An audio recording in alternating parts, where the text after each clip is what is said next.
The line at the checkpoint had gone quiet. My brother stood there with his VIP badge raised like a trophy, grinning at me over his shoulder. "Go on, get behind me," he said loud enough for the people around us to hear. "Maybe they'll take pity on you." I didn't answer him. I just reached into my coat and held out a small card with a QR code on it, the one that had arrived in a secured email 3 weeks earlier, the one I hadn't told a single person about.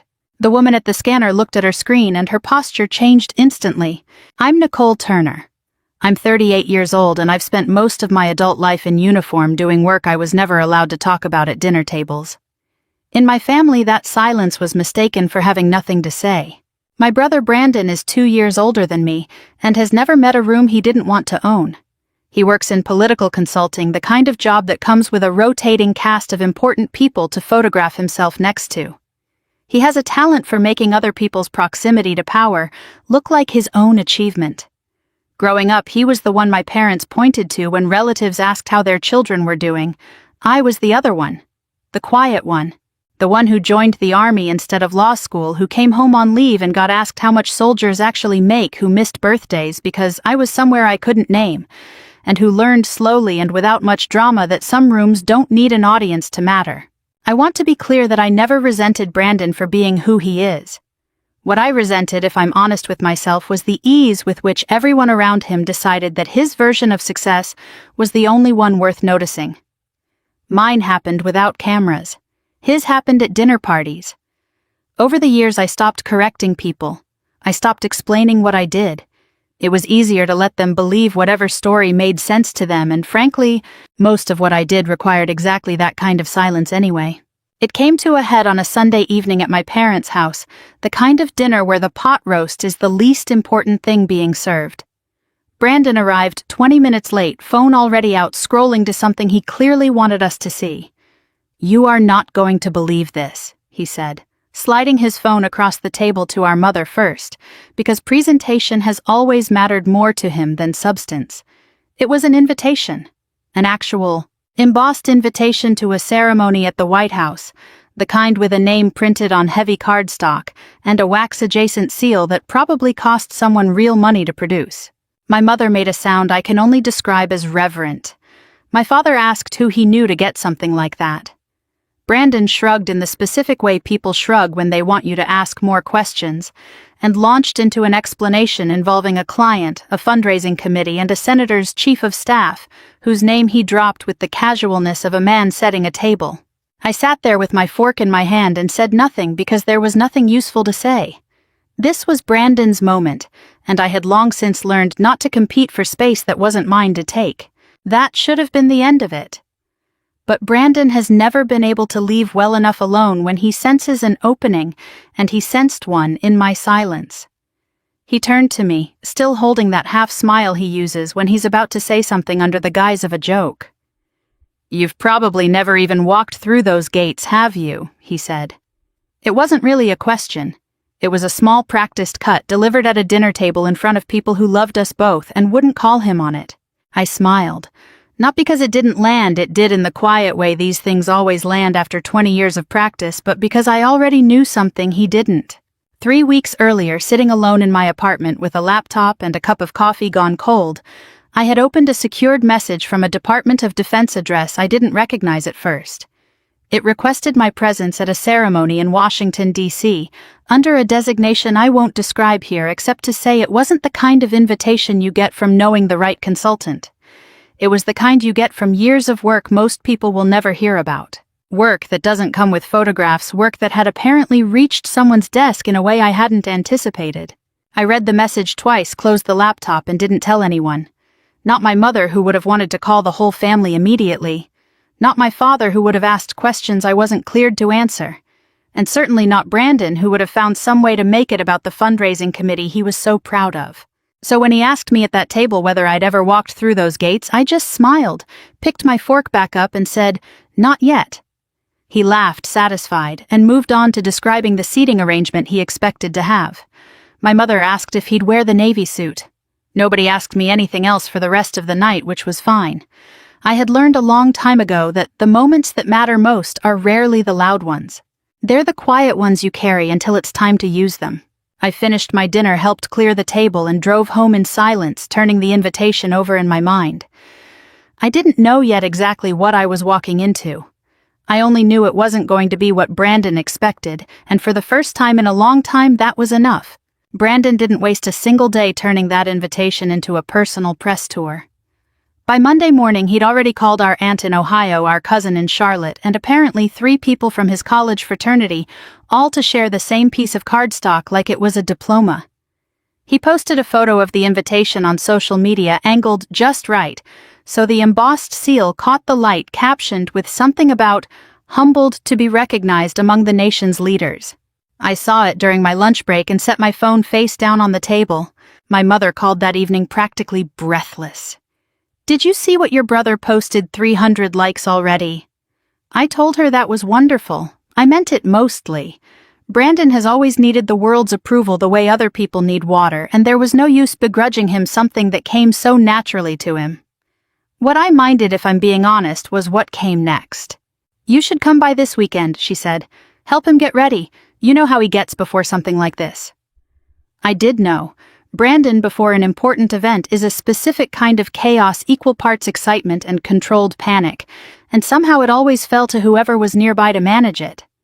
I agreed to come by Saturday, mostly because I wanted to see my mother, and partly because some old stubborn part of me still hadn't learned to say no. I regretted it within 20 minutes of walking through the door. Brandon had turned my parents' living room into a staging area. Garment bags draped over every chair, a checklist taped to the wall, his phone propped against a lamp playing motivational business content, at a volume I could hear from the kitchen. He handed me his suit the moment I walked in, not a greeting, just an object placed into my hands. "Can you steam this? I don't trust the machine at my place." Then, without waiting for an answer, "And can you drive Saturday? I don't want to deal with parking near the hotel." I steamed the suit. I said I'd drive. This is, I think, the quiet arithmetic of families like mine. You keep doing the small, invisible things because somebody has to, and it's always easier to be the one who does them than to watch nobody do them at all.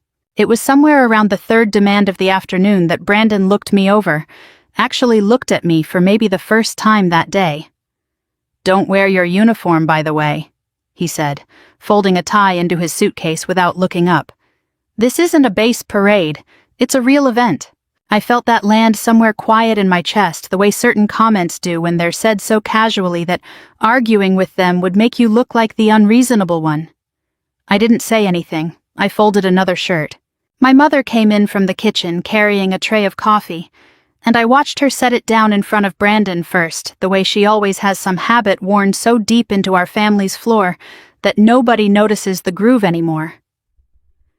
"Your brother has worked so hard for this," she said to me, like I needed reminding, like I hadn't spent the entire afternoon steaming his shirts. "You know how these connections open doors." I nodded and drank my coffee. It got worse before it got better. Later that evening, with a few of our relatives gathered for what had somehow become a pre-departure celebration, Brandon held court in the middle of the room, recounting his fundraising work with the kind of embellishment that grows a little each time a story gets told. Somebody, an uncle I only see twice a year, asked whether I was coming too. Brandon answered before I could. "Nicole's not on the list," he said, easy as anything, like he was reading off a weather report. "She might get lucky and catch a photo outside if the security lets people stand near the gate."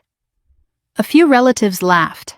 Not cruelly, exactly, more the reflexive kind of laughter people offer when someone confident says something with a smile on his face. My mother didn't correct him. She just refilled somebody's glass. I want to say I felt nothing, but that wouldn't be honest. There was a small, sharp sting, the kind that comes less from the words themselves and more from watching an entire room accept them without question. But underneath that sting was something steadier, something I'd carried quietly in my coat pocket for 3 weeks now. My invitation hadn't come through a fundraising committee or a chief of staff with a good LinkedIn profile. It had come through a channel Brandon didn't know existed, sealed with a QR code that would mean something very specific to the right person standing at the right gate. So I let the moment pass.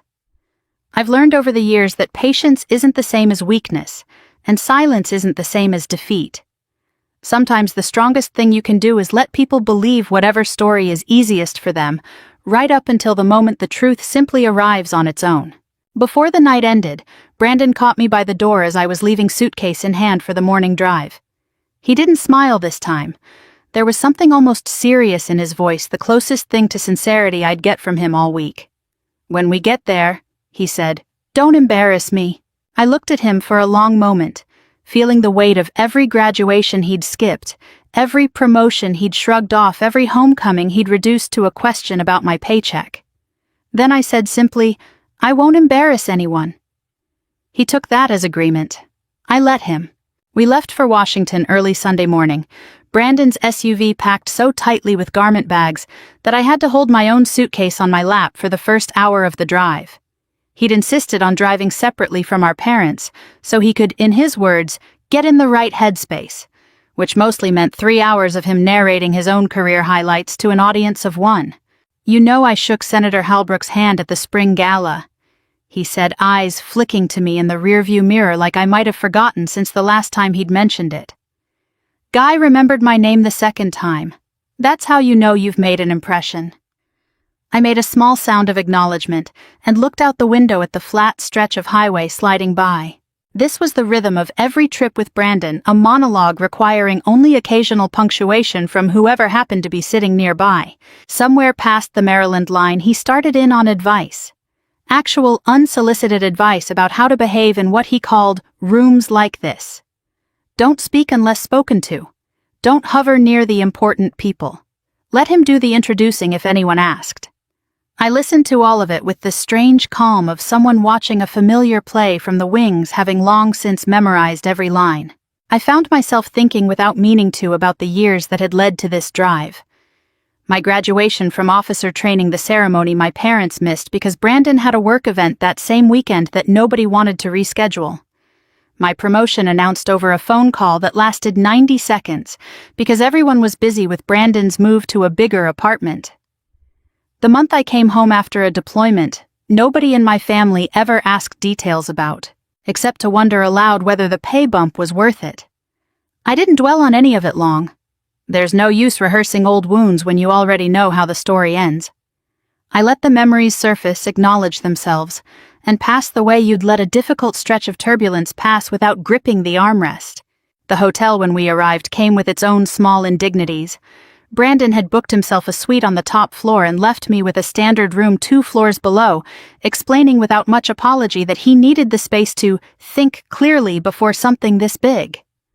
I didn't argue. I've shared far worse accommodations under far worse circumstances, and a smaller room with a decent view has never once threatened my sense of who I am. It was in that room, unpacking my dress uniform onto the bed, that my phone rang with a number I didn't recognize. I answered on the second ring out of habit more than curiosity. "Colonel Turner." The voice was crisp, formal, unmistakably military. "This is Major Ellison, aide to Admiral Hayes. I'm calling to confirm your arrival details for tomorrow. The Admiral asked me to let you know he'll be waiting near the East Reception Point personally to welcome you in." I thanked him, confirmed the time, and set the phone down slowly. Personally. Waiting. Those weren't words used for someone catching a lucky photo outside a gate. I sat on the edge of the bed for a moment, feeling something settle into place, quiet and certain, like a door closing somewhere far off. Down the hall I could hear Brandon's voice through the wall, already rehearsing some version of tomorrow's small talk to nobody in particular. I thought about the QR code sitting in the inside pocket of my uniform jacket, about the email that had arrived 3 weeks ago, and the trust it represented earned over years nobody in my family had bothered to ask about. I didn't feel triumphant exactly. What I felt was steadier than that, the simple, settled knowledge of a person who has stopped needing anyone's permission to know her own worth. That evening, my mother knocked on my door to ask if I needed help with anything, the kind of gesture that comes late enough to feel more like guilt than kindness. I told her I was fine. She lingered a moment in the doorway, looking at the uniform laid out across my bed, something unreadable passing over her face before she said goodnight and left. The next morning I dressed carefully. Every button aligned, every ribbon in its correct place, the fabric pressed sharp enough to hold a crease you could set a level against. When I stepped out of my room into the hallway where the rest of my family was gathered, waiting for the car conversation stopped for a moment. My father's eyebrows lifted slightly. My mother's hand rose halfway to her mouth. For one full second, nobody said anything at all. Then, Brandon, adjusting his own tie in the hallway mirror, glanced over and broke the silence the only way he knew how. "Looks nice," he said, "but the uniform's not going to get you past the list, Nicole." He smiled like he was doing me a kindness, sparing me some embarrassment before it happened. I straightened my jacket in the mirror beside him, met my own eyes for a moment, and said nothing. I didn't need to. In a few hours, the truth would introduce itself, and no amount of careful phrasing on Brandon's part was going to change what was already in motion. We rode to the White House in near silence, the whole car humming with a tension only I understood the real shape of. The security checkpoint outside the East Wing entrance was a study in choreography. Black SUVs idling at the curb, agents in dark suits, speaking into their sleeves, a line of guests in evening wear inching forward under a white event tent. Brandon straightened his jacket the moment we stepped out of the car, already performing for an audience that hadn't arrived yet. "Stay close," he told our parents. "But let me go first. I've got the credentials sorted." He said credentials the way other men say Rolex, like the word itself was meant to be admired. I hung back near my mother, watching Brandon approach the checkpoint with the particular swagger of a man who has never once doubted a room would open for him. He held his badge out before the agent even asked, chin lifted, and said loud enough for the people behind us to hear, "Brandon Turner, I should be on the VIP list." The agent scanned it. A pause, then a nod, and a gesture toward the general admission line. Brandon's smile flickered for half a second before he recovered it, waving cheerfully at nobody in particular as he stepped through. He turned back toward me with the same smile stretched a little too wide, and said loud enough to carry, "Go on, get behind me. Maybe they'll take pity on you." A few people near us laughed, the easy laughter of strangers who don't know they're watching the wrong scene. I stepped forward without hurrying. I reached into my coat and produced the small card I'd carried since that email arrived 3 weeks earlier, the one with a QR code that meant nothing to Brandon and everything to the person about to scan it. The agent took it, and I watched her posture change in real time. Her shoulders squared. Her expression shifted from routine courtesy to something closer to alertness. She looked at her screen again, then at me, then pressed a small radio clip to her collar and said something too quiet to hear.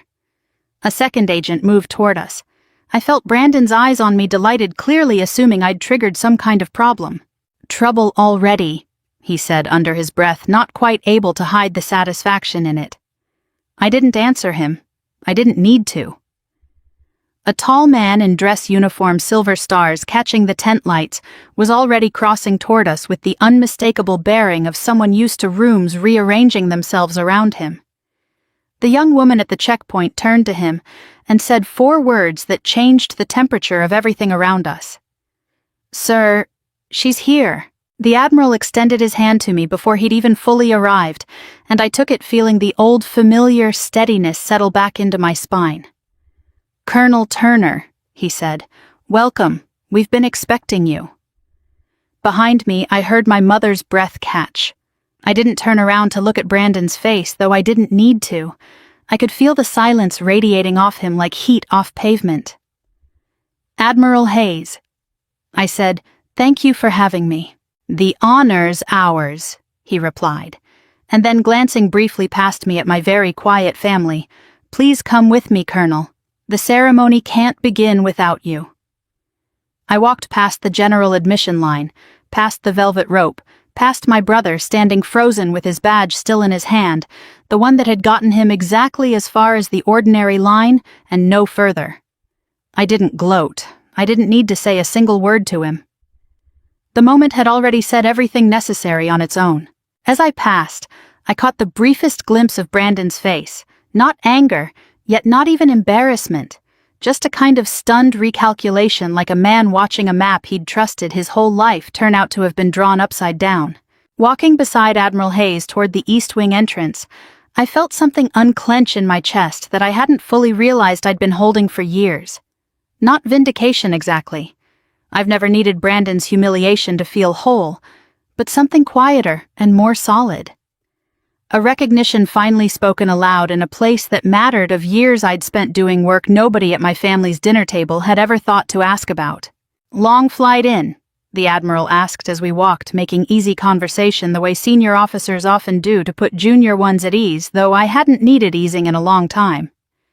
"Not too bad, sir," I said.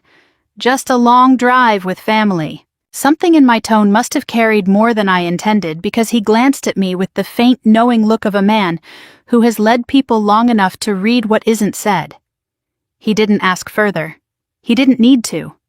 Some things you simply recognize in another person's voice the way you recognize weather changing before the sky confirms it. Behind us, I heard my mother's voice, thin and uncertain, asking Brandon something I couldn't quite make out. I didn't turn to check. Whatever explanation he was reaching for, it wasn't going to be one that fit the last 20 years neatly enough to satisfy her. We reached the entrance to the East Room, where an usher in white gloves held the door and inclined his head toward me with the kind of respect that requires no explanation and asks for none. I stepped through uniform sharp jacket, settled every ribbon exactly where it belonged. Behind me the door closed. My family and everything they thought they understood about where I belonged stayed on the other side of it. The East Room was arranged in careful rows of gilded chairs beneath 3 enormous chandeliers, the kind of space that makes people lower their voices without being told to. An usher guided me toward the second row from the front, a section reserved for honorees and senior officers, close enough to see the podium's grain, and the flag creases pressed sharp behind it. I found my seat between a colonel I didn't recognize and a woman in a State Department badge, both of whom nodded at me the way people nod at someone they assume belongs exactly where they are. I glanced back once discreetly and found my family several rows behind the rope line, tucked into general seating with the rest of the guests who'd come in through the standard checkpoint. My mother sat rigid, eyes forward. My father kept adjusting his cuffs. Brandon sat with his arms crossed, jaw set in the particular way of a man replaying a scene in his head and not liking any version of how it ends. The ceremony opened the way these things usually do, with a color guard and a chaplain's brief invocation, and then the program moved into recognitions. A master of ceremonies stepped to the podium, and I felt my pulse settle into something slow, and even the same calm I've relied on more times than I can count. "This next recognition," the announcer said, "honors an officer whose actions during a classified humanitarian evacuation last year protected the lives of 31 American civilians under hostile conditions abroad." The details were spare, deliberately so enough to convey weight without wandering into anything I wasn't cleared to have spoken about in a public room. "For extraordinary service and composure under fire, we recognize Colonel Nicole Turner." My name moved through the room the way a stone moves through still water, one ripple at a time. I stood, smoothed my jacket, and walked to the podium without hurrying, aware of every eye in the room, most of them belonging to strangers, 3 of them belonging to people who had spent years believing they knew exactly who I was. I didn't look for Brandon's face specifically. I didn't need to. I could feel the silence radiating from that section of the room, regardless, thick and complicated, nothing like the polite applause rising around it. My mother, I learned later, cried during those few minutes, though not entirely from pride. She told me afterward it was something closer to shame, the sudden physical weight of remembering every dismissive comment made at every dinner table over every one of my quiet years. Brandon didn't cry. He sat very still, watching people around him rise for a standing ovation, meant for a person he had spent the entire weekend trying to keep out of a room. At the podium, I kept my remarks short.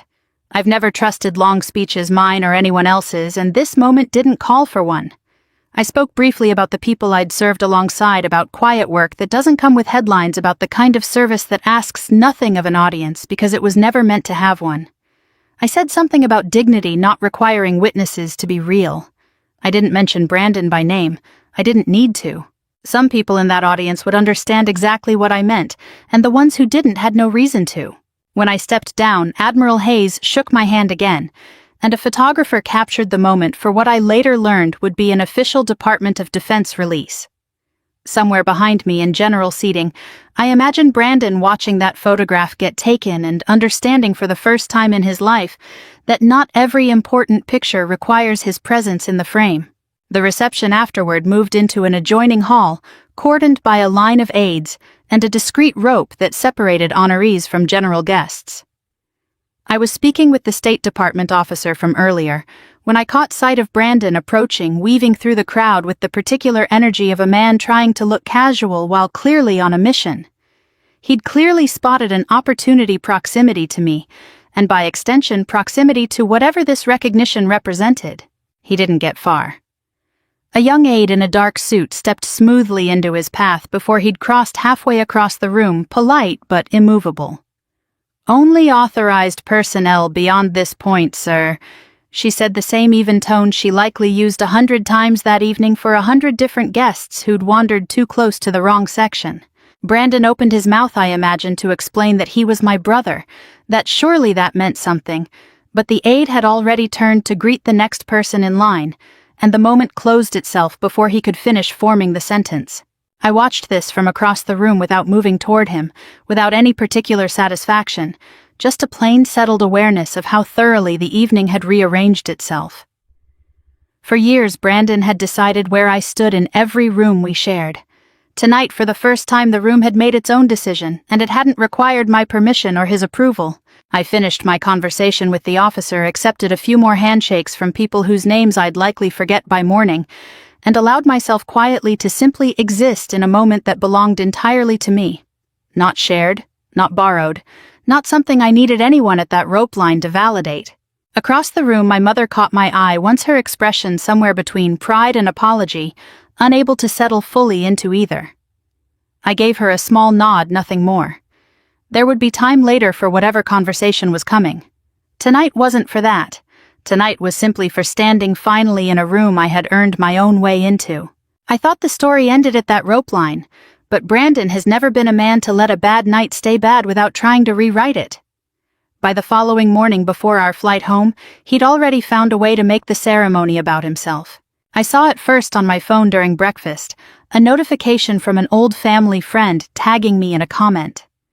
Brandon had posted a photo from the reception, a wide shot, clearly cropped from someone else's angle, showing me at the podium in the distant background while he stood in the foreground looking solemn and proud. The caption read, "So honored to have been there when my sister was recognized at the White House. Proud doesn't even begin to cover it. Family support means everything in moments like these." I read it twice, feeling less anger than a kind of tired familiarity.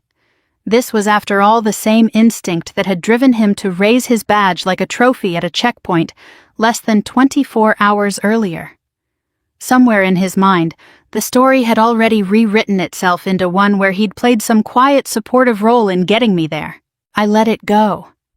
People believe what they need to believe, and I've never had the energy to correct every version of a story that isn't mine to manage. I finished my coffee, packed my uniform carefully into its garment bag, and told myself the post would fade the way these things usually do. It didn't fade. It escalated. 3 days after we got home, a former colleague from the Pentagon called me, her voice carrying a note of caution I don't often hear from her. "Nicole," she said, "I need to ask you something, and I need you to be honest with me. Does your brother have any actual relationship with Defense Department leadership?" I told her no, none whatsoever, and asked why. She explained that Brandon had been circulating emails to several of his consulting clients, describing himself as having direct access to senior defense contacts through his sister, and using that claim to open conversations about a government relations contract his firm was pursuing. He'd attached the cropped photo from the ceremony as supporting material. My name, my rank, and my recent recognition had become, without my consent, a bullet point in his business pitch. I sat with that information for a long moment after we hung up, feeling something colder settle in than the sting I'd felt at the checkpoint. This wasn't vanity anymore. This was Brandon using my name, my service, and quite possibly implying access to information I was never authorized to share, all to close a deal. That kind of claim doesn't just embarrass a family. It raises questions with people who take security seriously. People who don't distinguish easily between a harmless exaggeration and something that looks on paper like a genuine breach. An aide from the ethics office reached out to me the following week, careful and procedural in the way these conversations always are, confirming that Brandon's firm had come up in an inquiry regarding misrepresented government affiliations. Nothing about me was in question. But my name was attached to the situation whether I liked it or not, and that meant I couldn't simply ignore it and hope it resolved itself. I called Brandon that evening. He answered on the first ring, which told me he already knew something was wrong. "Nicole, thank God," he said, his voice missing its usual polish. "Listen, I need your help. People are asking a lot of questions and I don't know what to tell them." I let a silence sit there for a moment before answering. "What exactly have you been telling your clients about me?" He hesitated, the kind of hesitation that confirms an answer before it's spoken. I mentioned the ceremony. I said we're close, that's all. I didn't think anyone would look into it." "You used my name and my rank to help close a business deal," I said, keeping my voice level. "You told people I have contacts I've never mentioned to you, doing work I've never discussed with you, in a job you don't understand well enough to describe accurately even if you wanted to. I just wanted people to take me seriously," he said, and for the first time in longer than I could remember, there was nothing performative in his voice at all, just something small and frightened underneath it. "You told me 3 weeks ago I wasn't getting in," I said quietly. "Now you want to use my name to walk through doors of your own." He didn't have an answer for that. I could hear him breathing on the other end of the line, and for once he didn't fill the silence with something clever. I sent a formal notice the next morning through the appropriate channel requesting that Brandon cease using my name, rank, and image for any personal or professional purpose going forward. It wasn't an act of cruelty. It was the plainest kind of boundary, the sort I should have set years earlier, back when the smaller comments were still small enough to overlook. I didn't do it to punish him, though I understood it would feel that way to him. I did it because some things matter more than family comfort: my integrity, the trust placed in me by people who'd spent years watching how I carried myself under conditions Brandon has never had to imagine. He called twice more that week. I let both calls go to voicemail. Whatever apology he was building toward, I wanted it to arrive without an audience this time, without cameras, without anyone left to impress. The real reckoning, I understood by then, hadn't happened at that checkpoint at all. It was happening now quietly in the space where Brandon was finally being asked to account for himself without me standing there to soften the landing. My mother arranged a dinner 2 weeks later, calling it a chance for the family to come back together. I understood it for what it actually was, an attempt to smooth over the version of events that had gotten uncomfortably public, and quite possibly an attempt to convince me to lift the notice I'd sent regarding Brandon's use of my name. I went anyway. Not because I owed anyone an evening, but because I wanted to see clearly and without illusion where things actually stood. The restaurant was quiet, the kind of place my mother chooses when she wants a conversation to feel important. Brandon arrived a few minutes late, which was unusual for him, and sat down without his usual performance of greeting the whole table individually. He looked for the first time in longer than I could remember like a man who'd run out of material. Dinner started carefully. Small talk about the weather, about a cousin's new job, about nothing that mattered.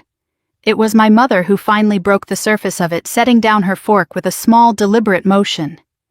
"We just didn't realize," she said, looking at me with an expression somewhere between apology and confusion, "how important you'd become. I don't think any of us understood." I considered that for a moment before answering. "I don't need to be important for you to have respected me," I said, keeping my voice even. "I needed that a long time before any ceremony happened." She didn't have a response for that. She looked down at her plate, and for a while nobody spoke. Brandon cleared his throat eventually, the sound of a man forcing himself into a conversation he'd rather avoid. "Look, Nicole, I know things got out of hand," he said. "I was just joking around at the checkpoint, and with the clients I wanted people to think I had connections. I didn't think it would actually cause a problem for you." I let that sit in the air for a moment before responding. I wasn't interested in raising my voice, and I wasn't interested in performing forgiveness I hadn't actually arrived at yet. Instead, I simply laid it out plainly, the way I might brief a difficult situation to someone who needed the full picture rather than a partial one. "You weren't at my graduation," I said. "You had an event that weekend and nobody thought to reschedule around it. When I made Colonel, I found out over a 90-second phone call because you were busy moving apartments. When I came home from deployment, the only question anyone asked me was about my paycheck. And 3 weeks ago, you told me in front of half our family that I probably wasn't getting in. Nobody at the table said anything. Brandon's jaw tightened, and for once he didn't have a clever line waiting to smooth things over. There was nowhere left for him to redirect the conversation, no new detail to distract from the pattern I'd just laid out plainly enough that even he couldn't argue around it. I wasn't angry anymore, not in the way I might have been years earlier. What I felt instead was something calmer and more final, the simple clarity of a person who has stopped needing an apology to know her own worth. "I'm not cutting anyone out of my life," I said, looking at my mother, then at Brandon.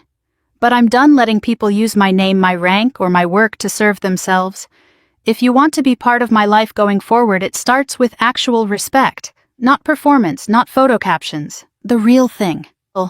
My mother reached for my hand across the table, her eyes wet, and this time I let her hold it for a moment before gently pulling it back. Some gestures need time before they mean what they're trying to mean. Brandon didn't say much else for the rest of the dinner. I think for the first time he understood there was no clever angle left to work, no version of the story he could still control. That more than anything is what finally reached him. Not the ceremony, not the checkpoint, not even the ethics inquiry. It was simply running out of an audience willing to let him rewrite the truth. I left the restaurant before dessert arrived, telling my mother I had an early morning.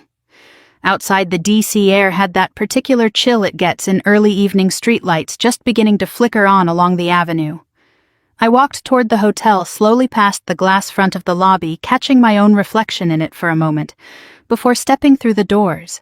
I didn't feel triumphant. I want to be honest about that. This wasn't a story about making Brandon feel small, though I understand how it might look that way from the outside. What I felt instead, standing there in the quiet hum of a city that had for one evening finally seen me clearly, was something steadier. Something that didn't need anyone's permission to exist. That night, I realized I hadn't been waiting for them to let me in. I had already earned my place.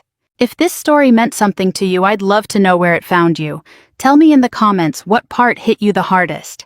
Was it the checkpoint, the dinner table, or something quieter in between?